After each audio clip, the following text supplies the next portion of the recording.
Well, obviously you come out the Marionville Trailhead. There is a short little warm-up loop there that's closed due to a timber sale.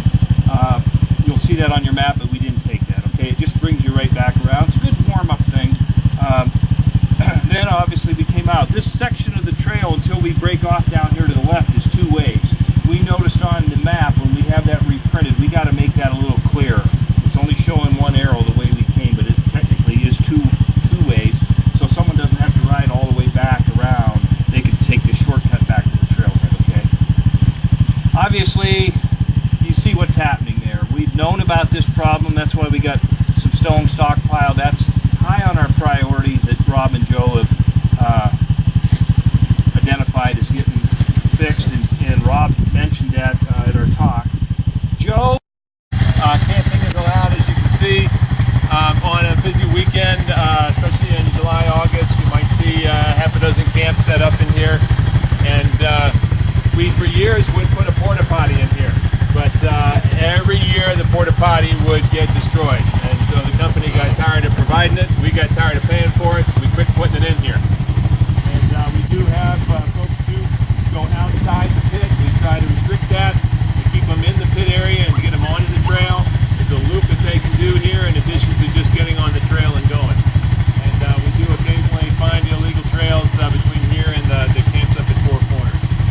So anywhere there's a group of camps is usually where we find some illegal trails. And folks kind of resist the idea of trailering up and going to a trailhead. They all want to go from their backyard. So that's one of our challenges. Okay, I wanted to stop here for a couple reasons. One is, this is a stretch of trail that goes right along the creek.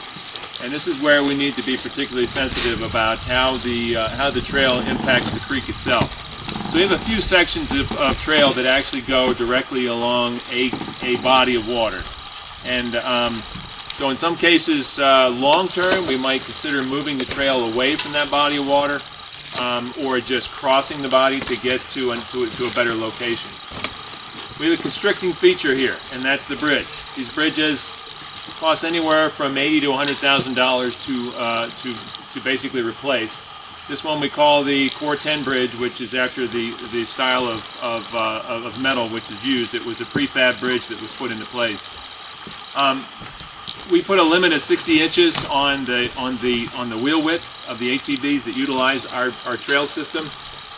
We know that in some places a little bit bigger vehicle can actually navigate the trail system. That represents a place where something larger is really is not going to be able to come across. And occasionally we have folks who try to run the trail system. We once had somebody on here with a 72-inch wheelbase because they use tracks. And so they swore they could navigate the whole trail system, but I don't know how. So part of what we're looking at in reconstructing the trail system is what is the operational vehicle? What's the design vehicle, which is the maximum size vehicle for us to operate on that stretch of trail? Or what's the primary vehicle, which would be the difference between the bike trail and the ATV trail. If the primary vehicle is an off-highway motorcycle and maybe a straddle ATV, we may not go wider than 50 inches. But if the design vehicle is a 64-inch wide wheelbase or a 65-inch 66-inch wide wheelbase, then that's what we would try and design all of our constricting features for. The trouble we have right now is the industry is building machines that we never intended this trail to accommodate, and so I'm not sure, how that operates. The industry builds something. Are we all supposed to change for it? So, we can design a trail system that meets the needs of most of the users of the forest, most of the ATV users of the forest. We want it to be family friendly. We want it to have degrees of difficulty so everybody has an opportunity to ride on some stretch of trail. We want it to be environmentally appropriate so it's not impacting other resources. And we want it to be safe. So all of those features need to come into play. And if the industry designs something new that doesn't fit, then we're not going to let it on the trail system. That's pretty much how we have to operate. You'll notice though we do have some tread here. We want to talk about this. So this is called a geocell. This is hard plastic, and we filled the hard plastic. The idea here was to try and keep the trail surface next to the creek. It's filled with limestone, filled with DSA, and we have it alongside the creek. And the intent here was to keep the trail system on the trail and not allow it to kind of erode off the trail and into the creek. We have a number of culverts along the way, and we've had marginal success with it. Actually, it looks pretty good. Our trail has stayed intact. We have all of our DSA intact, but we actually had more DSA on here. DSA is called Driving Surface Aggregate. It's a limestone base. It's very fine. It compacts into a very nice hard packed surface. And so we're kind of mixed about this. We're not necessarily pleased with this as a trail surface, but there are other forms of GeoGrid which we may take a look at here. That are coming along this section of the trail, a lot of timber management occurring on both sides of the trail. And remember that in often cases we're not going to utilize the trail to access those stands or to skid trees to get to a landing. We're going to have a vehicle access. That last stretch of trail we came on is actually a road as well. So we have accessed several timber stands over that particular road. You'll also see a lot of detritus from past oil and gas activities. You really don't see a lot of active oil and gas until we get onto the Timberline Trail section as well. A couple of things of concern right here. Pigs Ear Trailhead is a pretty popular trailhead. It's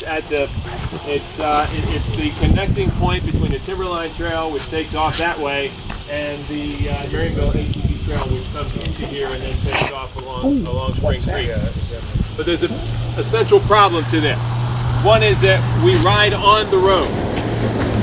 The second is that sight distance into this and out of this area is not that good.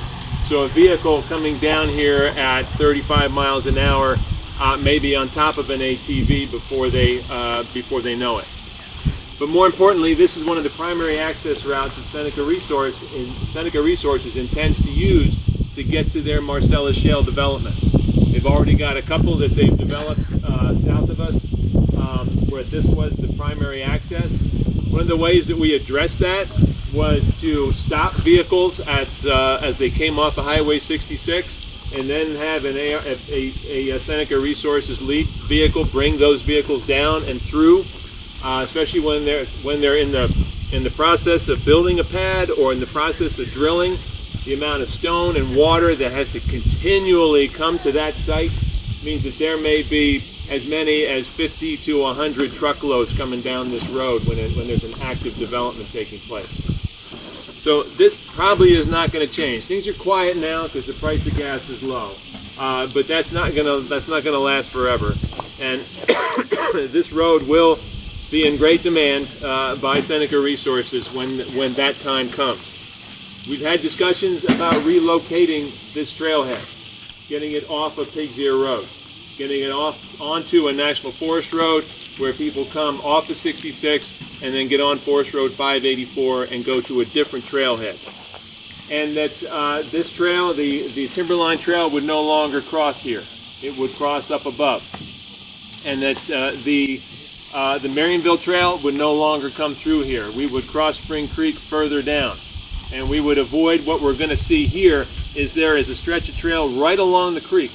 And that is a bit of a concern because we've had pipes blow out, and in high water we have our trail washout. There's a stream right here that has flooded this area a number of times. So looking at the long-term resource management of this site, the Pigs Ear Trailhead may just be in the wrong place. So we're not talking about doing away with any trail, we're just talking about configuring it differently and moving the trail onto higher ground. Another aspect of this site is important. This particular site, Pigs Ear, is important in terms of cultural resources. There are a lot of heritage resources in this area reflecting back to Pigs Ear history. And so it's part of the reasons why we don't allow camping and there's no toilet building here. There's also a large wetland right behind us here as well that we're also concerned about. Any questions about that? So what are your thoughts based on what you saw out there, what you all experienced? The forest is beautiful. I love the forest. We love it. But Those holes are pretty big out there. They need some rock in them. Oh, the hole's up here. Uh-huh. Yep. Very well. Yep. Those of you who came from Timberline may not have gotten a chance to see. I think many of you did ride over to take a look. But yeah, after October 15th, after our Columbus Day ride, we will get to work on fixing that and 3 other sections of trail.